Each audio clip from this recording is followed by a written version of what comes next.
Hey, welcome to Square Body Stuff. I'm Chad, and I'm going to be working on Squeaky again. If you're not familiar with him, Squeaky's my 78 C10 step side, my little race truck I'm playing with. I guess this is one bonus of having a project that you got a lot of stuff to do on. If you get kind of burnt out on one thing, you can take a break from it and jump onto something else. Because, yeah, I'm porting cylinder heads. I love doing it, but today my mind's just not on it. And if my mind's not on something, I'm sure you guys could probably relate. If my mind's not on something, I just need to take a break from it, find something else. And what's been on my mind for some reason is this rear end. Well, yeah, look at that tire. I need to get that off there. It's pretty sketchy. Those are old tires. I was hoping they would hold together because I like them. They're 33 1250 16 5s. I got another pair that match those, but if that one done that, I'm not gonna put too much stock in the other three gonna hold up. So I need to get those tires off there is one thing. Get some rollers on it. But this rear axle, I've got a video of what I've done with it. It's a 14 bolt corporate out of I think a 2000, early 2000s model GM pickup. I've got it set in there. I don't have anything welded yet. I've just got the spring perches and the shock mounts just tacked on. Because I've been contemplating doing an axle flip, putting the axle on top of the springs. I'll have enough room with these heavy duty springs to do that without having to C-notch the frame. I think I'll still have a good 2 or 3 inches of travel before I'm gonna have to take the bump stops off, but I think I'm gonna have plenty of travel still yet, because this truck's never really gonna haul anything except for hopefully some tail end. Try to keep it clean for the kiddos. But just running these bigger tires, and my other option for tires for the back of this with these Hurricanes is I've got some 37 1250 military tires that came off my crew cab. They're on the same wheels, so that would really get him all jacked up, which I kind of like the old school jacked up look. And I've thought about going with the old school kind of what do you call it, gasser look. Raise the front end up. Not sure if I'd ever put a straight axle in front. That's a possibility, but all this stuff I can undo. But for right now, I really just want to put this axle on top of these springs and try that out. There's a couple drawbacks to that right now is I don't have the transmission in the truck because it's hanging there right there on the stand to measure my drive shaft length. I haven't had my drive shaft made yet because I've been kind of waiting this out, but my suspension geometry, everything is better if your axle is on top of the springs. To me, it just keeps it from wrapping up near as bad. And if I wanted to put a link on there to kind of a traction bar, I guess you'd call it, I can set it up a little bit better with the axle on top, and I get the center of gravity a little bit different. And I think even with it being on top of the springs, if I want to run them 37s on there, I think I've got enough room in those step side wheel wells that I don't have to worry about them hurting anything, getting into anything. But I don't know. I think for right now, my main thing is I'm just going to tear this apart, get this axle out from underneath it, and flip it around, put it on top. Also, this differential in here it's a G80 locker. If anybody knows anything about those, they call them the Gov bombs because they're known to explode on you. On straight line road stuff, they're usually not too bad to explode on you because, well, they don't like a shock load. If you're mudding with them or off-roading with them, they're not going to hold up because they don't like being engaged and disengaged, shock loading in the mud or off-road. So, but it's still yet not completely locked. Now I thought about putting a full spool in it. I can't put a mini spool in it because they don't make a mini spool for the G80 carrier. I might have an open carrier in one of my trucks out there, but I just really don't want to fool with it. So I might just pull this out and weld the spider gears on this and give it the old Lincoln locker. Well, I'm not sure what brand my welder is, but it's not a Lincoln. But anyways, just weld up spider gears. It'll hold up okay. Yeah, I think it'll be all right.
Okay, we've run into issue number 1.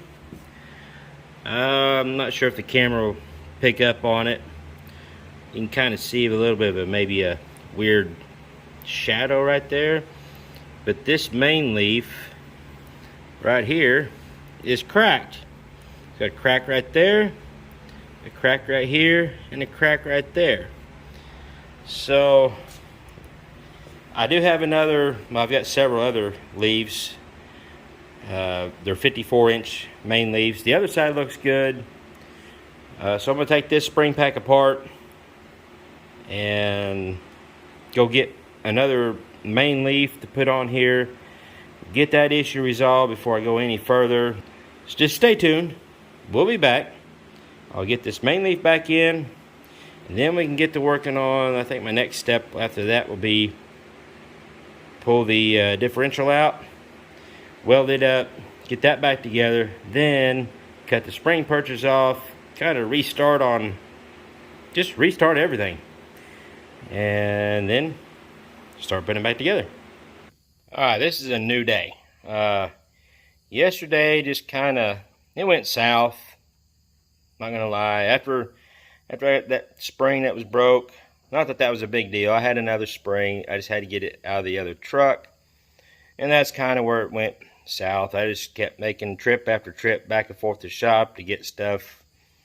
The bolts wouldn't break loose, so I ended up just cutting the rivets on the front spring hanger. I can get the back bolt loose on the spring eye, but the front spring hanger, I couldn't get that bolt loose. So it was actually easier just to cut the rivets and get that whole hanger off the frame than mess with that monkey with that bolt out there. I didn't have good enough Sawzall blades. It was just, like I said, it went south. And I kept forgetting to bring the camera out there with me to show any of that. So I don't have any of that. You didn't really want to see it anyways. Just a fat guy getting frustrated. So I got the spring pack back together on the driver's side. I ended up having 3 broken springs on this side. The other side, I've looked it over. They look really good. So hopefully I didn't miss something on that. So I'm glad I've done this, because I was pretty much ready to leave it the way it was, get everything welded up. So good thing I decided to do this, 'cause I found those broken springs. That would not have been good. Losing a spring, launching off the line, or going down the track, or during the burnout contest. Yeah, it just wouldn't be good stuff. So I just got the spring done yesterday and called it quits. Come back in this morning. It's a new day. So we're going to start fresh. I got my workbench cleaned all back off. Got my floor swept. Got everything kind of reorganized. So we're going to start off from here.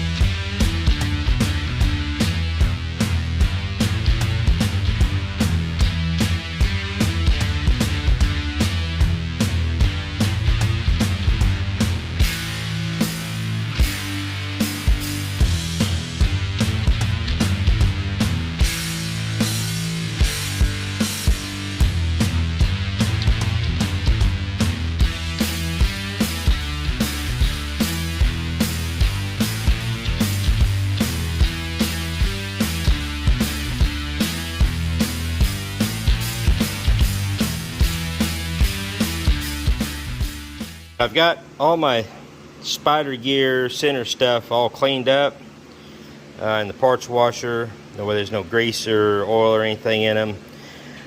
I got it set up in the half of this carrier so I can make sure it's going to fit in there once I get it all welded up and everything. What I'm going to do is tack these side gear, or these spider gears, and tack this one, and then once I get it tacked together, I'll pull this out, get it tacked to that part of it, and it should all fit right back in there and be a solid, basically a welded up mini spool is what it's going to be.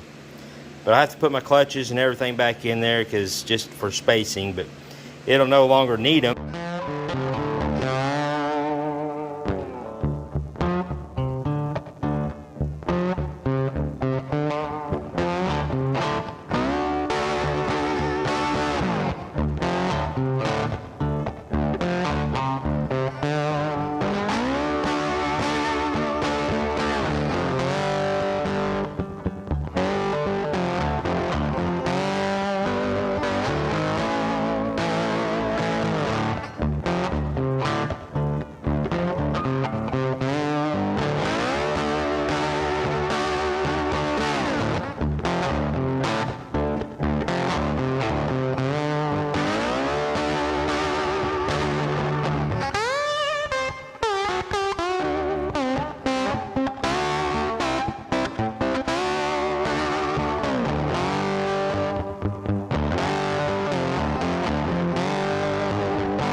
I hope nothing moved because it's solid now. I've got it all welded up. I have to clean up some of the spatter and all the other kind of stuff on there.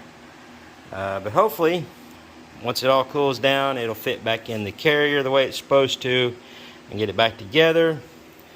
So while I'm waiting for that to cool, I'm going to cut these spring perches off and get them set on the springs.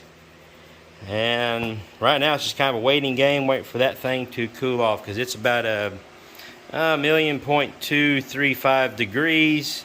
So I'm not going to touch it for a little while, and I don't want to like hose it down and cool it off fast, because that may cause some stress cracks. So I'm just going to let it sit there and cool for a while.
back on the ground under his own weight.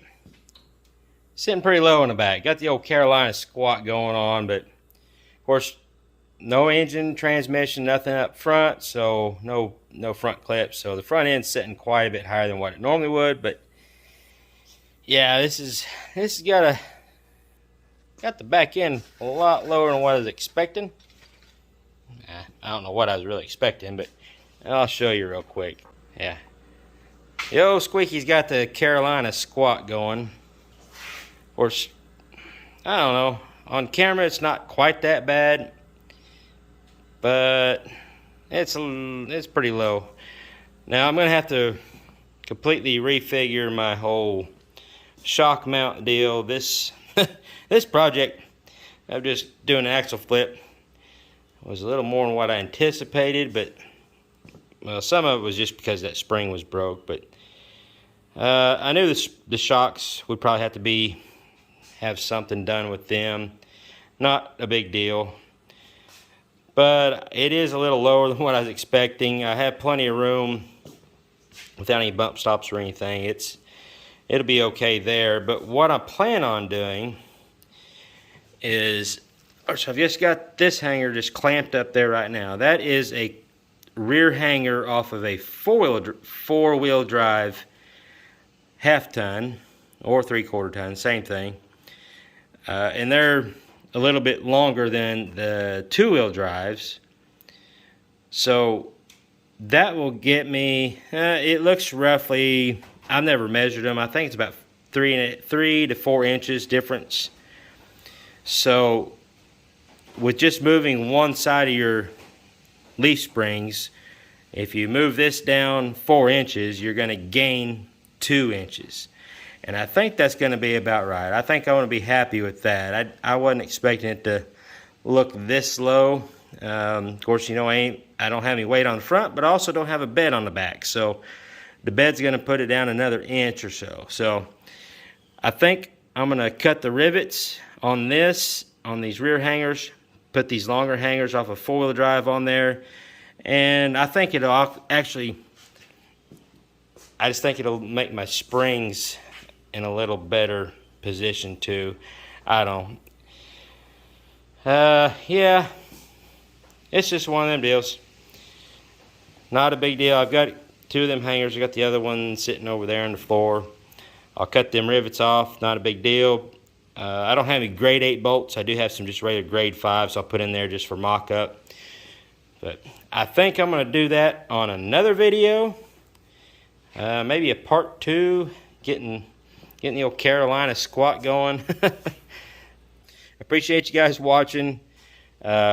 Stay tuned. Squeaky's going on top of whatever more transformations than what we intended on before Sykeston.